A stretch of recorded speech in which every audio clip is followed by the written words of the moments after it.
So I'm actually originally from Wolverhampton, which is a little city in the Midlands, actually the West Midlands. I moved to London when I was 16. So now I'm living in London, working in London. I started out as a performer, actually, working on the West End as a dancer and as an actor and as a singer.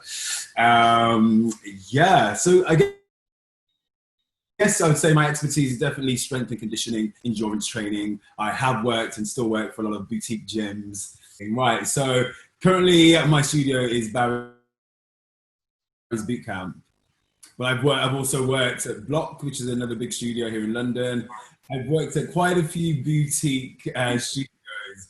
I started off at a little studio called Movers and Shapers, working all around the clock, early mornings, late nights, back-to-back sessions, you know, like really putting in the work. And then I moved to another frame. So yeah, I've hit a lot, but now you'll find me at Barry's Boot Camp. I'm just going to put a little sergeant down. Here you go.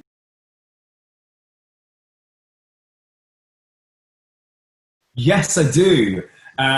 So working as an actor, I was in a production called The Lion King.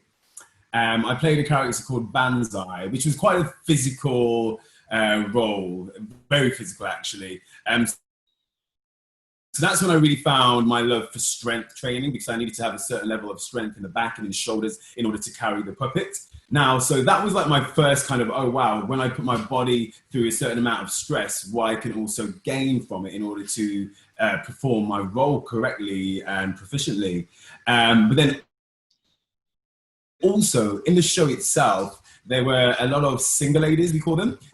So the ensemble ladies who they all really wanted to lose weight. At this point, I was actually doing Insanity. And now this is probably about, how many years ago? This is probably about 7 years ago, maybe more. Wow, 9 years ago, actually.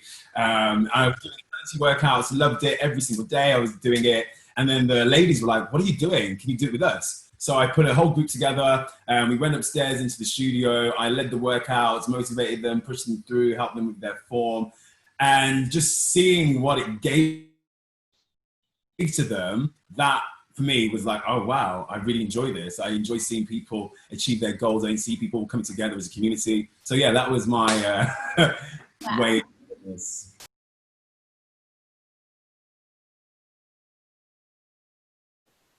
Um, I mean, I love it all, but if I had to break it down, I have like the three C's. I would definitely say community, just seeing people come together that have shared common ground, whether it's to improve their mental health, to improve their physical health. I absolutely love that. And seeing people from diverse communities come together, that to me is really special. And also, I love client satisfaction. So as a trainer, when I see clients leave my class happier than when they walked into the class, giving them something to forget about their day, forget about their troubles, and just come in for an hour and focus on themselves, and then seeing that satisfaction is, yeah, everything. And then finally, I would say the fitness industry provides an element of care. Me, and that's self-care, and seeing people taking care of themselves, that's so important. And you know, I don't think we actually do it enough. So yeah, that's one part that I actually really, really love. Just seeing people take a minute out of their day, 5 minutes, 10 minutes, an hour, to do something for themselves and look after themselves.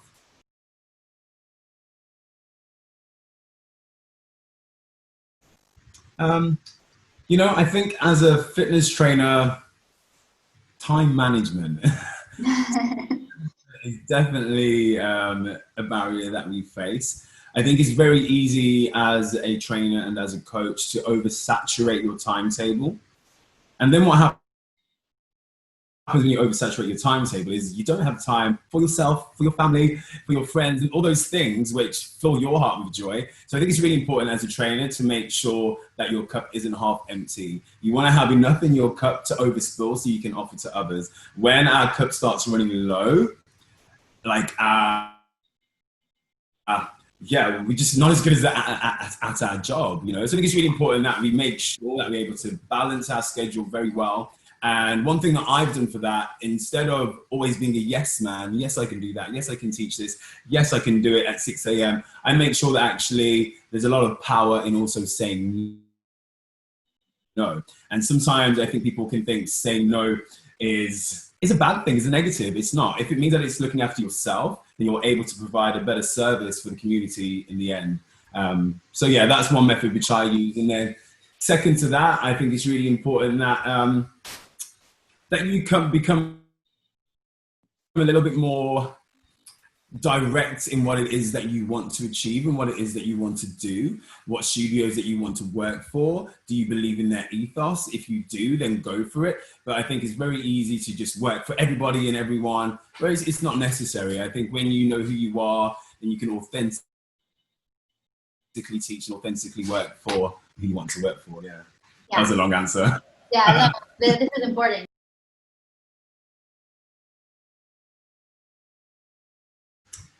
So, I wouldn't say I pivoted. I mean, the main pivot obviously is for the past however many months, 4 months, 5 months, I've been doing all of my classes from home, teaching all my clients from home. So that's definitely been a pivot. And within that, obviously, you're now working within a certain boundary, within a limit, because my clients only have a certain amount of equipment. So you're really starting to have to think outside of the box in order to achieve the same goals. So obviously, a lot more body weight exercises has been really an eye-opener for myself. And also just being able to transmute the motivation through a screen as well. So that's been a major pivot. Yeah, so I just think, I think one way of coping through this whole COVID situation, for me personally, is the support of my friends, the support of my family, and on a wider scale, the support of the whole community. But for me, rather than pivoting, what I wanted to do when we all went into this lockdown was really kind of hone in on what it is that the community wanted. So rather taking the focus off myself and what I can offer and onto the community and what they actually need. And I remember at the beginning, actually, it was just taking a little bit of relief from the situation, So if I can provide time and get people moving, I think that was really key, just to get people moving. And then from there, it's progressed, and you can start to home in a little bit more. I think what it's definitely done is not maybe shaped me as a trainer, but it's definitely added another layer to my skill set for sure. It's also taught me that I'm capable of doing things which I never thought I would be able to do. I never thought, oh wow, I'd be teaching a class of 50 people from my living room, So it's definitely taught me, reinforced, I should say, the resilience that trainers really have, and actually the power that trainers have to really change people's lives. Yeah.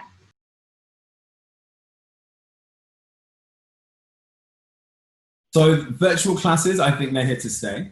I definitely think they're here to stay. I think that's a great thing, I think what it has done, it's made fitness a lot more accessible to people. It's opened people's eyes, people that may have never done a Barry's class before, all of a sudden on Instagram, they can see Barry's doing their live classes, so they can jump on, and sometimes people, they have a little bit of fear about going into a class in the studio, where if they can try it out at home first, then I do believe they're more likely for that to then cross over. And also, I live in London, and people have really, really busy lives, So now people are realizing and fit fitness into their life and make it part of their lifestyle. It doesn't have to be a cheap journey to get to the studio. It can be from their home. And also, I believe it's allowed people to try different things, rather than some people that usually just do weight training. All of a sudden, oh, there's a yoga class at 8 o'clock. They can jump online, do the yoga class. Whereas before, maybe they wouldn't know. So I think it's definitely opened up the world of fitness to a wider community, which is great.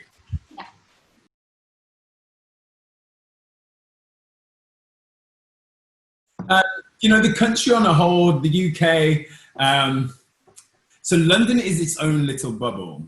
And I do believe, I work a lot in the boutique fitness industry, and I do believe it's now started to spread outside of London. We're starting see studios open up in Manchester, in Birmingham, and moving a little bit further outside of London. But for London alone, like I was saying, it's such a fast-paced city, and time is money. People don't have that much time. They've got to juggle family life alongside their work life and alongside their own lives. So, you know, one of the big things in London is boutique, dual concept like Barry's. I mean, it's amazing because we have classes from early in the morning, first thing, 6 o'clock, all the way into the evening, you know, so it's accessible. There's not really an excuse. They can go in, get their workout done, and then get out, you know. And also I think that's great because I think fitness is such an individual thing, you know. You have people that prefer to train in a gym, people that prefer to train within a studio. But what I think is great and what people are realizing is having someone with a certain level of expertise to train them is going to help them. So we're seeing a lot more people reaching out to personal trainers, wanting to go to studios so they're not left to their own devices on their own, wasting time, not knowing what they're doing. So I think that's really a good thing.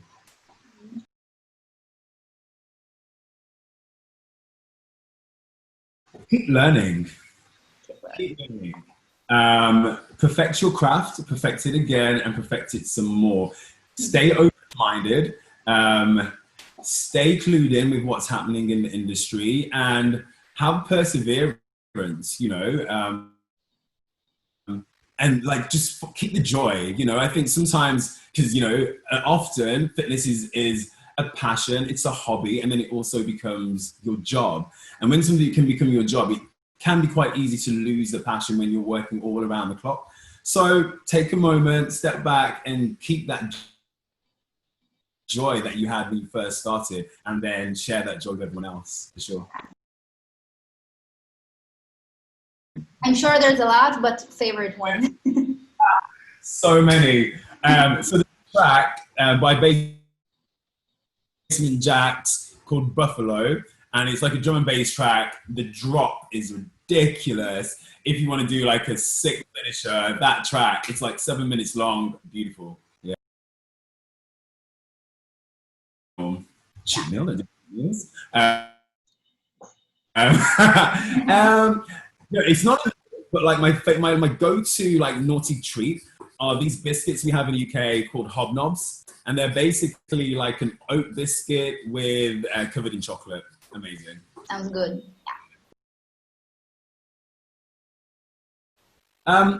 So firstly, I just like to say fitness trainers do inspire me, but it's really the clients that inspire me the most. You know, seeing people taking their first step into fitness, into exercise, into getting moving, that to me is inspiring. Trainers, yes, they inspire me. I love what they do. If I had to choose a trainer at the moment, she's actually a really good friend of mine. Her name's Sarah Darkwa, and she's the mother of one beautiful little girl, and she's working fitness alongside. And that's inspiring, seeing how she manages her home life, her family life, alongside her work life, and being a career-driven boss-ass lady. Yeah, I love that. My motto as a trainer, I mean, something that I say quite a lot, it's a bit cheesy, but it's either you think you can or you think you can't. Either way, you're right. Yeah, this is, yeah. I think you can, right? Always. Yeah. Yeah.